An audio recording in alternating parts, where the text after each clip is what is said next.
Hi, welcome to Raw Math. Today I'm doing a series of videos on probability. For this video, we're going to talk about sample spaces.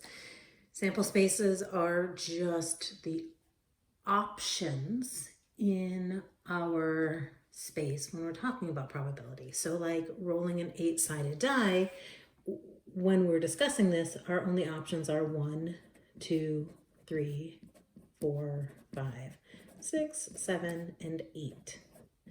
So if you were asking like the probability of rolling a 10, that's not possible because that's not one of the options on the die we're rolling. So our sample space is just a list of our options when we're discussing our probability. So if you were looking at your class and somebody says, what's the probability that Joe is in the class and there isn't a Joe on the roster? Again, that's not a possibility. If there is a Joe, there you go. That's somebody within the roster. So they're on the attendance sheet, they're in the sample space. Okay, flipping 2 coins. This is a really interesting question. Because when you talk about flipping 2 coins, everybody knows that both coins could come up heads. Everybody knows that both coins could come up tails.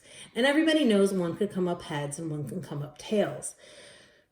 But the idea that one can come up tails and one can come up heads, a lot of times people assume that these two are the same, but they're not.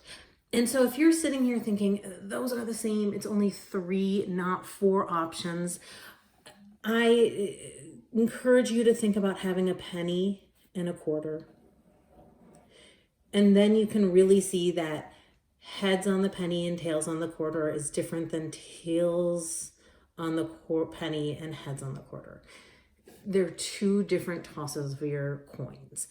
These are 2 different ways it could come out. You could also do a tree where the penny comes up heads and the first coin comes up heads, or the first coin, so this is your first coin, it could come up heads or tails. And then your second coin,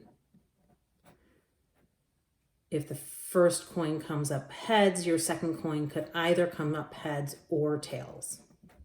If your first coin comes up tails, your second coin can either come up heads or tails. Again, you can see there are 1, 2, 3, 4 options. Ultimately, at the end of the day, there are 2 options for your first coin. There are 2 options for your second coin.